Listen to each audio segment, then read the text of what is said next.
안녕하세요. 한동호의 약초보감입니다. 오늘은 고사리의 속설과 함께 고사리를 안전하게 섭취하는 방법에 대해서 알아보겠습니다. 고사리에는 정력을 약하게 한다거나 암을 유발한다는 등의 속설이 있습니다. 이를 두고 고사리의 누명이라는 말까지 있지만 이러한 소문에는 나름대로 이유가 있습니다. 바로 생고사리의 섭취와 관련이 있습니다. 고사리를 먹는 나라는 많지 않습니다. 유럽과 미국 등에서는 고사리를 독초로 분류해서 식용을 금하고 있습니다. 그러나 우리나라에서는 오래전부터 고사리를 먹어왔습니다.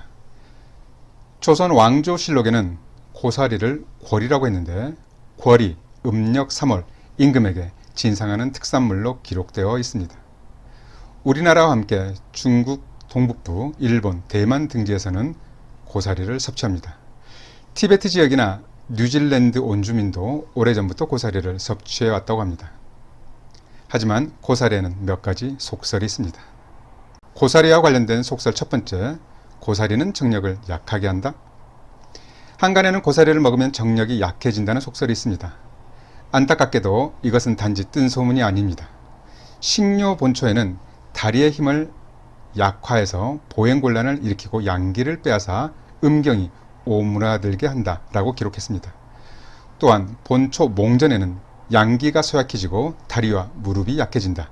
절대로 지나치게 먹어서는 안 되는 반찬이다 라고 나와 있습니다. 심지어 동의보감에서조차 많이 먹으면 양의 기운이 줄면서 다리가 약해져 걷지 못하게 된다 라고 기록되어 있습니다. 도대체 어찌된 내용일까요? 그냥 무시해도 되는 내용일까요? 절대 그렇지 않습니다.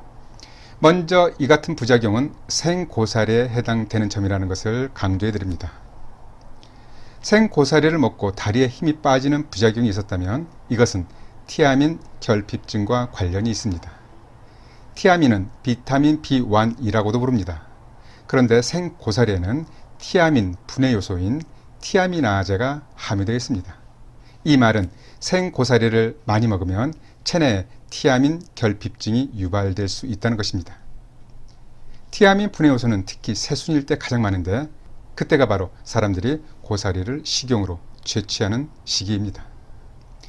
티아민은 인체 에너지 대사를 촉진하고 신경, 근육 활동에 필요한 성분 중에 하나인데 티아민이 부족해지면 나타나는 대표적인 증상이 바로 각기병입니다.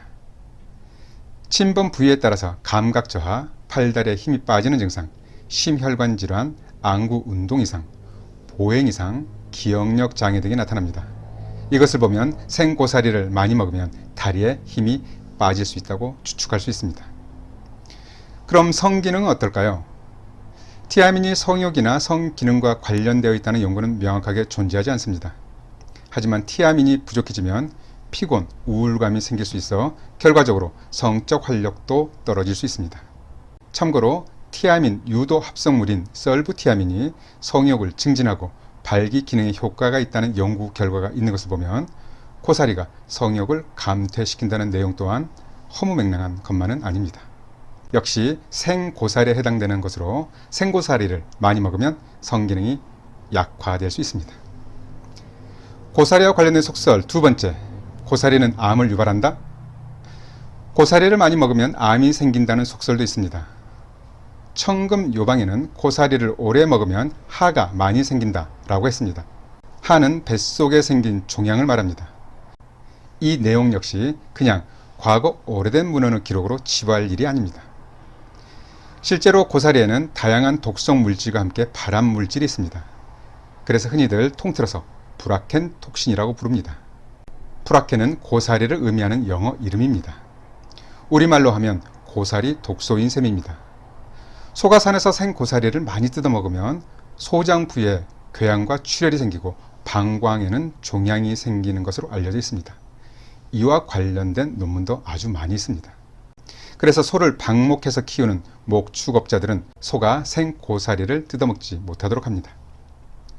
고사리가 동물에게는 발암 작용이 크지만 사람에게는 뚜렷하지 않다는 연구 내용들도 있습니다. 그러나 국제암연구소의 발암물질 분류표를 보면 고사리는 EB군으로 발암 가능성이 있는 물질에 분류해 놓고 있습니다. 고사리의 독성과 발암 가능성에 대한 내용을 구글 검색을 통해서 한번 살펴보겠습니다. 그럼 구글을 통해서 국제암연구소에서 발암물질을 분류한 분류표를 한번 보겠습니다. 지금 검색을 한 이제 IARC에 의해서 국제암연구소죠. IARC 에서 발암물질을 분류한 리스트가 되겠습니다. 가장 위에 뜨는 거 보니까 그룹을 4개로 분류를 해놨네요. 먼저 그룹 1은 인간에게 발암 가능성이 굉장히 높은 물질들 121가지를 분류했고요. 그룹 2A는 probably 가능성이 높은 물질들 89가지. 그룹 2B는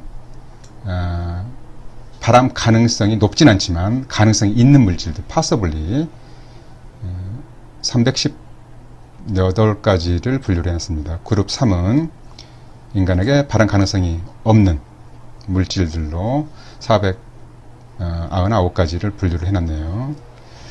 자, 그러면 고사리가 어디에 속해 있는지 한번 볼까요? 자, 지금 이게 하나 사이트로 들어왔는데요. 이거는 WHO에서 운영하는 사이트입니다. 그래서 각 항목별로 분류가 다 돼 있죠. 항목별로. 그렇죠. 항목별로 분류가 다 돼 있습니다. 지금 여기에서 검색을 고사리를 검색을 해보도록 하겠습니다. 고사리를 영어로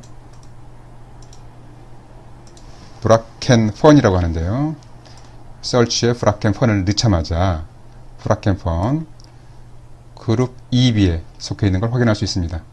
그러면 고사리는 인체 발암 가능성이 있는 물질로 분류되고 있다는 것을 확인했습니다. 잘 보셨죠? 생고사리에는 독소가 있는 것이 확실합니다. 다시 한번 강조하지만 생고사리에 해당하는 내용이라는 것을 강조해 드립니다. 그럼 누가 생고사리를 직접 섭취하느냐라고 의아해 하시는 분들이 있겠지만 실제로 인터넷에 보면 생고사리를 직접 섭취하시는 분들이 있습니다. 자, 검색을 해볼까요? 생고사리 샐러드로 검색을 해보면 이미지로 한번 찾아보겠습니다. 첫 번째 사진에 바로 뜨네요. 여기 보니까 생고사리 나물볶음으로 나옵니다. 생고사리 나물볶음. 또 바로 뜨죠. 제주 생고사리 흑돼지 두루치기. 생고사리가 바로 들어가 있습니다. 요리에 바로 사용하는 거죠. 그리고 생고사리 샐러드라고 해서 이렇게 예쁘게 플레이팅을 해서 내놓는 경우도 있습니다. 보이시죠? 고사리 샐러드를 한번 쳐볼까요? 고사리 샐러드. 고사리 샐러드를 쳐보니까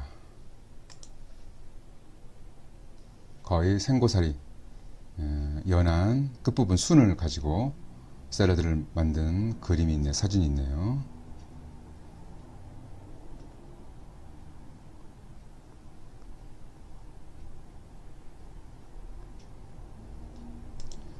또 고사리 샐러드입니다.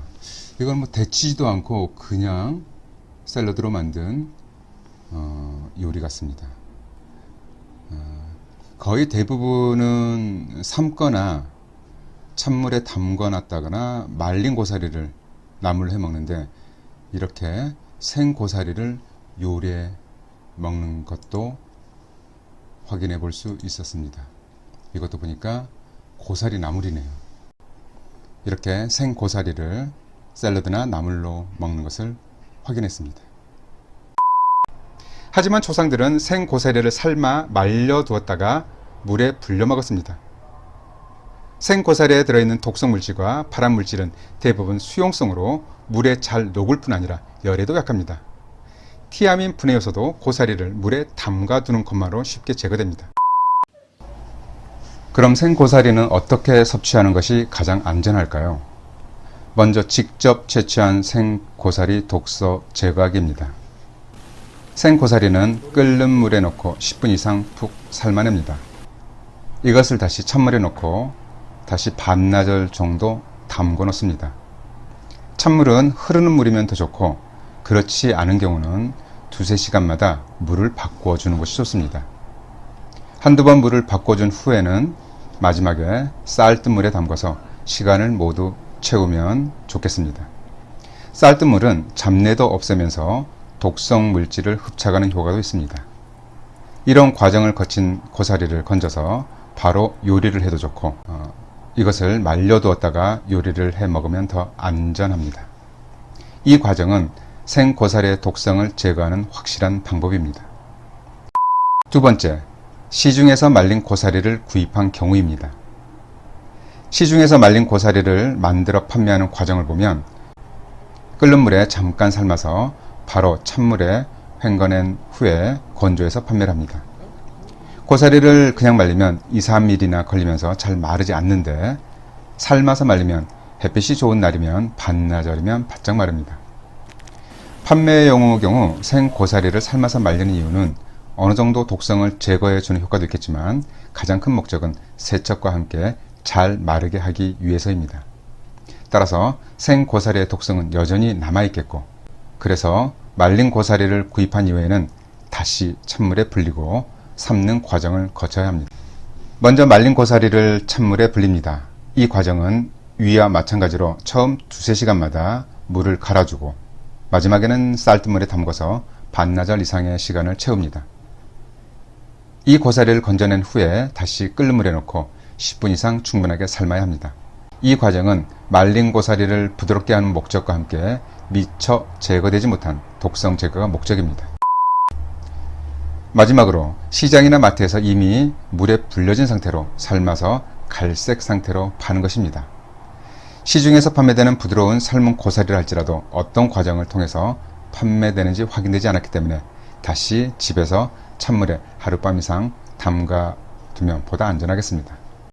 역시 어떤 과정을 거쳤는지 확인이 안 되기 때문에 만약 걱정이 된다면 다시 한번 10분 이상 끓는 물에 삶아서 찬물에 헹궈낸 후에 요리하면 안전하겠습니다.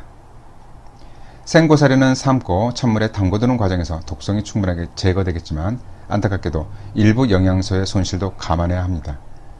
그래도 생고사리를 충분하게 조리 전 과정을 거치는 것은 실보다 득이 많습니다. 그런데 위의 방법들은 어디서 많이 본 것 같지 않나요? 바로 과거 어머니들이 활용했던 정통적인 그 방법 그대로입니다.